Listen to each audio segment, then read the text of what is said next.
बाल लीला, रचयिता सूरदास। बच्चों, इस पाठ में 3 पद हैं जिसमें सूरदास जी ने भगवान श्री कृष्ण के बचपन की 3 अवस्थाओं का उल्लेख, बड़ा ही सुंदर उल्लेख किया है। इस पहले पद में जो हम पढ़ने जा रहे हैं, इसमें बाल कृष्ण के घुटनों के बल चलने के सौंदर्य का बड़ा ही सुंदर उन्होंने वर्णन किया है कि जब श्री कृष्ण घुटनों के बल चलते हैं और वो भी जब मटकी से मक्खन चुरा ले लेते हैं तो कैसा सौंदर्य लगता है। तन पर धूल सनी हुई है, मुख में दही लगाए हुए हैं, दही लगाए हुए हैं, उनके कपोल गाल कैसे लग रहे हैं, तिलक कैसा लग रहा है, गले में जो माला पहने हुए हैं वो कैसा लग रहा है, आदि आदि। चलिए आइए पद देखते हैं। शोभित कर नवनीत लिए। शोभित माने सुंदर, कर माने हाथ, नवनीत मक्खन। श्री कृष्ण के हाथ में क्या है? मक्खन है और वह कैसा लग रहा है? बड़ा ही सुंदर लग रहा है। शोभित कर नवनीत लिए। श्री कृष्ण के हाथ में मक्खन है और वे बड़े ही सुंदर लग रहे हैं, सुशोभित लग रहे हैं। घुटुरन चलत रेणु तन मंडित। घुटुरन घुटनों के बल, रेणु तन मंडित। रेणु माने धूल, तन माने शरीर, मंडित माने सना हुआ, लगा हुआ। रेणु तन मंडित, धूल से सना हुआ शरीर। मुख दधि लेप किए। दधि माने दही, लेप माने लगाए हुए हैं। मुख पर दही का लेप किए हुए हैं। तो क्या अर्थ हुआ कि घुटनों के बल वो चल रहे हैं। घुटरन चलत रेणु तन मंडित। श्री कृष्ण घुटनों के बल चल रहे हैं और उनका शरीर धूल से सना है तथा मुख दधि लेप किए, मुख पर दही लगी हुई है। चारु कपोल लोल लोचन। चारु माने सुंदर, कपोल गाल, लोल माने चंचल, लोचन माने नेत्र। चारु कपोल, उनके जो गाल हैं वो बड़े ही सुंदर लग रहे हैं। और लोल लोचन, आंखें कैसी हैं? चंचल, आंखें चंचल हैं। बाल कृष्ण के गाल जो हैं बड़े सुंदर हैं तथा उनके नेत्र चंचल हैं। गोरोचन तिलक दिए। गोरोचन कहते हैं गाय के पित्त से निकलने वाला एक पीला द्रव्य होता है जिसको सुखा करके पाउडर बनाया जाता है, कॉस्मेटिक बनाया जाता है। उसी को गोरोचन, वो तिलक के रूप में, चंदन के रूप में प्रयोग होता है। तो गोरोचन तिलक दिए और माथे पर गोरोचन का तिलक भी लगाया हुआ है।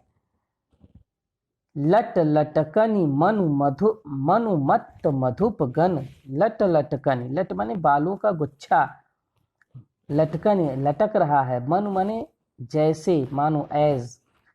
मत मधुप गन, मत माने मदमस्त, मधुप गन माने भंवरे। गन जो है वो बहुवचन का प्रतीक है।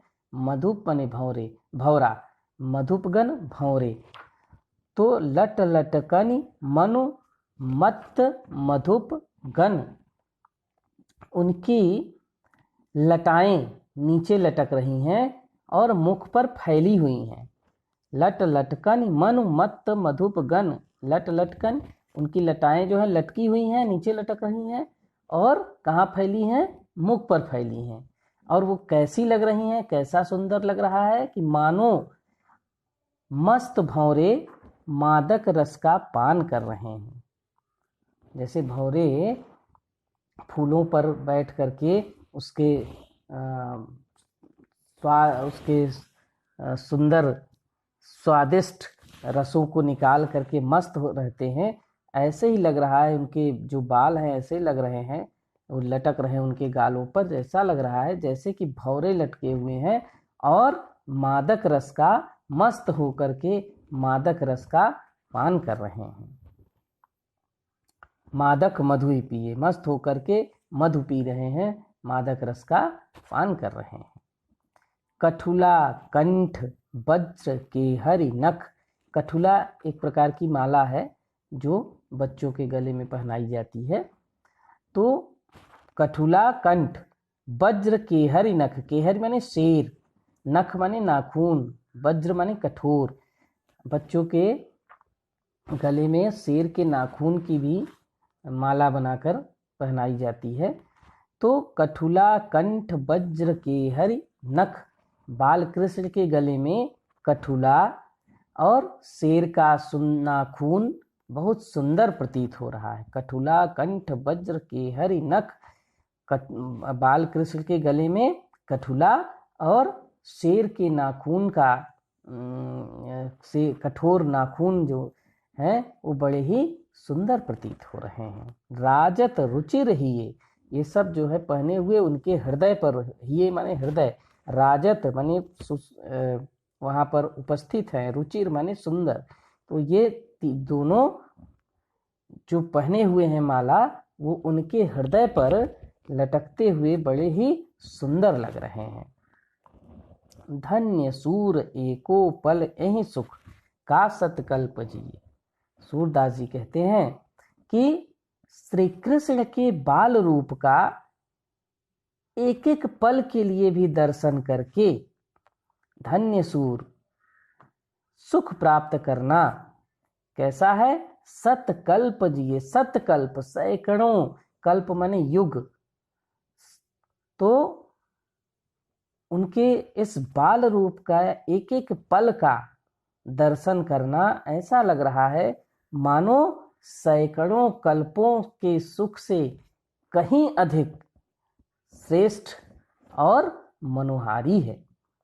कहने का मतलब ये है, पूरे पद का भाव ये है कि श्री कृष्ण का रूप माधुर्य, रूप की सुंदरता इतनी मनोहारी है कि इसका एक पल के लिए दर्शन करना, एक पल के लिए भी दर्शन करना धन्य होता है। इस प्रकार सूरदास जी ने इस पद में बाल कृष्ण के सौंदर्य का, बचपन के सौंदर्य का, जब वो घुटनों के बल चलते हैं, बड़ा ही सुंदर मनोहारी वर्णन किया है। एक बार पूरा भावार्थ फिर से देख लीजिए। बाल कृष्ण के हाथ में मक्खन है, वो बड़े ही सुंदर लग रहे हैं। कृष्ण घुटनों के बल चलते हुए बड़े ही सुंदर लग रहे हैं और उनका पूरा शरीर धूल से सना हुआ है, उनके मुख पर दही लगी हुई है। बाल कृष्ण के गाल बड़े ही सुंदर हैं और उनके नेत्र बड़े ही चंचल हैं और माथे पर उन्होंने गोरोचन का तिलक भी लगाया हुआ है। उनकी लताएं नीचे लटक रही हैं, मुख पर फैली हुई हैं, वो ऐसी लग रही हैं जैसे कि मानो मस्त भौरे मादक रस का पान कर रहे हैं। बाल कृष्ण के गले में कठुला, शेर का नाखून बहुत ही सुंदर प्रतीत हो रहा है। ये माला कठुला का और शेर के नाखून का माला उनके हृदय पर लटकते हुए बड़ा ही सुंदर प्रतीत हो रहा है। इस प्रकार सूरदास जी कहते हैं कि श्री कृष्ण के बाल रूप का एक पल के लिए भी दर्शन करके सुख प्राप्त करना सैकड़ों कल्पों के सुख से कहीं अधिक श्रेष्ठ तथा मनोहारी है। भाव यह है कि बाल कृष्ण का रूप माधुर्य बड़ा ही मनोहारी है, इसका एक पल के लिए भी दर्शन करना धन्य होता है।